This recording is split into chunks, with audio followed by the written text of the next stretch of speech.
I was coming home from school and my mom was picking me up. And this guy just walked up to me. He was like an older gentleman. And he walks up and he goes, "You're gonna be a great mom. You got nice birthing hips." And then he walked away. What do you mean by that? I was honestly just really confused because I didn't know what birthing hips meant at the time. Birthing I've never hips. seen him again. But I think Cool. Let's do it. I remember, so I'm actually 2.5 years sober Nice. now, and I went to rehab in Palm Springs, California, and just this last summer we went back and kind of just drove around the campus, and I walked inside. I wanted to say thank you to the people who like welcomed me in the first time that I was there, because it was so scary and it was like the darkest time of my life. And there was this woman who was a patient, and she walked out of like a one-on-one meeting with her counselor and saw me, and she was like, "You think this is a good place to be?" And I was like, "Oh my God, it's the best place that you could be. Like, it's the most amazing thing that's ever happened to me, and I'm so happy you're here." And she said, "Thank you so much," because I was ready to go home right now, but I'm gonna stay and see like what this can do for me. And I really hope she stayed. Oh. It made a huge impact on me, and I hope that it did the same for her. So wherever she is, I hope she's doing really, really well. I didn't know I was gonna cry. Is it okay if I ask you a follow-up question? Yeah, of course. What made you want to like make the change, and like what helped you? That is the characteristics of a good person, going back to someone that has done you right and saying thank you, and it can go a long way. We were getting donuts and taking pictures, and this group of 4 women came up to us to take the pictures for us. And it was 2 mother-daughter like groups that were taking a trip, I'm guessing like around SoCal. And me personally, I don't have a mom, so seeing that was really wholesome, and like, I don't know, it seemed very wholesome and something like I wish I could experience. Okay. This is, I remember back in Egypt,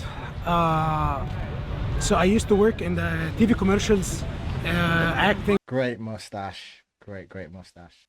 So I was walking on the street, so it was like a huge billboard having my picture on it, one of my TV commercials. Cool, man. A homeless guy, he said, "Is it you?" I said, "Yes." "Is it you?" "No way, is it you?" Yeah, and he wanted to take a picture with me and the billboard. Oh, that's and cool. It was very encouraging to me. This homeless guy, he was happy for me, and I felt good, of course. And there's a lesson there. Even someone that's homeless, that's probably going through some of the toughest times of their life, you can give someone a compliment and it can make their day. So don't underestimate the power of a nice, heartfelt compliment. I was coming home from school and my mom was picking me up. And this guy just walked up to me. He was like an older gentleman. And he walks up and he goes, "You're gonna be a great mom. You got nice birthing hips." And then he walked away. What do you mean by that?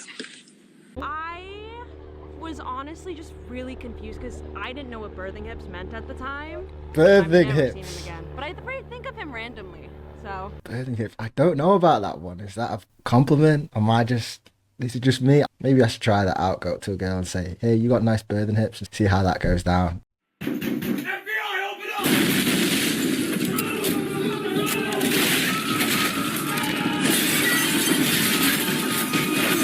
With my husband, but we tell this story quite a bit during a time that we were in entrepreneurship and our business was suffering and we weren't doing so well. My husband wore out his shoes completely, his dress shoes. They were so worn out, and you could tell they were just like really old, and he was just Resold them. walking a lot in them. And he came across a lady who he just sparked a conversation with at a coffee shop, and she gave him $50 Aw. just to go buy new shoes. She's like, God put it on my heart to just give you this $50 so you can just go spend it on shoes, which was so funny because not that we were like in that desperate need of $50, but we're just so cheap with our money that we're like, we could take these shoes to the ground, but the fact that she did that was just so kind and thoughtful. It was a way of God telling us, keep going, even though it's hard, keep going. And he does that through people.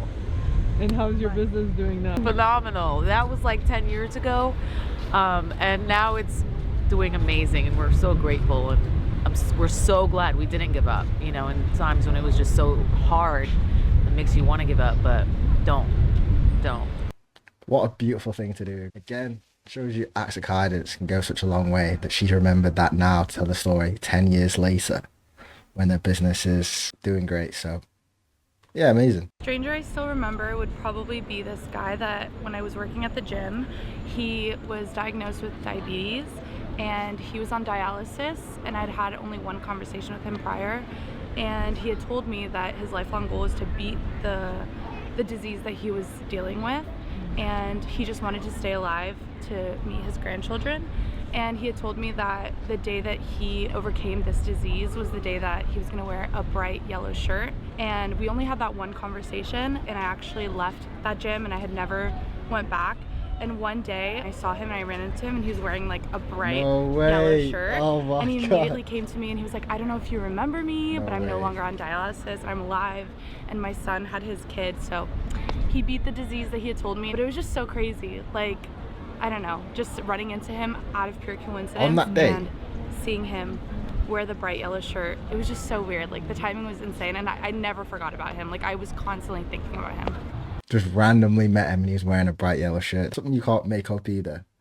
Sometimes the world does work in some weird and wonderful ways that you can't explain, and I feel like everyone's had a moment like that. Big up to the guy that beat his disease. I'm wishing him well. Just sitting here watching sunset, enjoying it, and he started playing like a tantra flute behind me.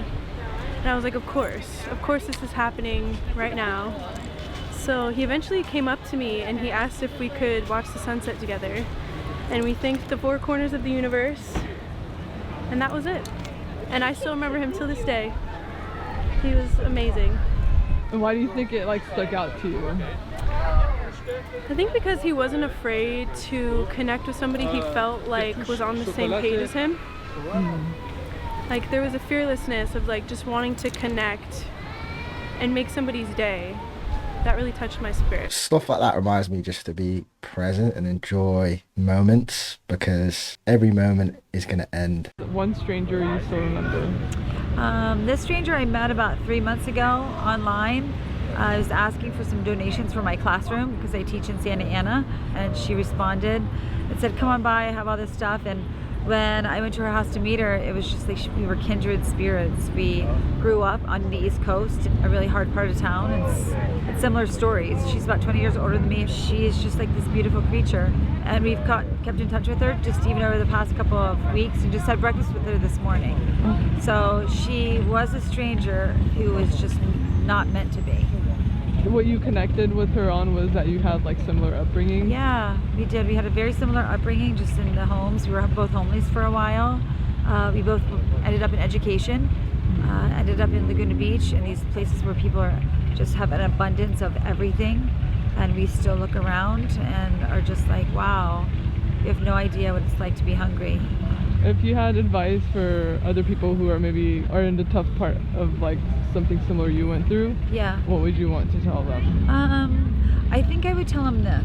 I tell my students and even my friends, do you know the story about being able to catch bees?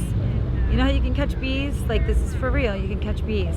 If you take a mason jar and you put it outside and you just set it anywhere, right? Like on a banister, on a bench, on the ground, you'll pay attention to it because bees will just start like naturally going in. You don't need any kind of honey or water. You don't need anything.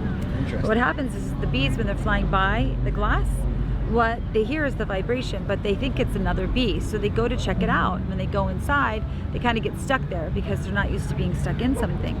So the more that happens, the more vibration on the inside, it's attracting more and more bees. The next thing you know, you have this jar full of bees. You cannot get out. They start to panic. So they start hitting each other, right? Because they just don't know which way to go. Start losing their wings, and some of them start dying. And the point is that all they had to do was look up. They could escape the same exact way that they came in, but were too worried about the things that are beside us that we're bumping into than looking up and finding a different way out. So I think that's what I would say. Well, thank you so much. You're welcome. I do resonate with that. When you're in a situation, it's hard to see the way out, which is always why it's good to talk to someone, because they'll have a different perspective. If you're fortunate to have someone that can give you good, solid advice. But that's a good way to end this. Look up. Thanks for watching.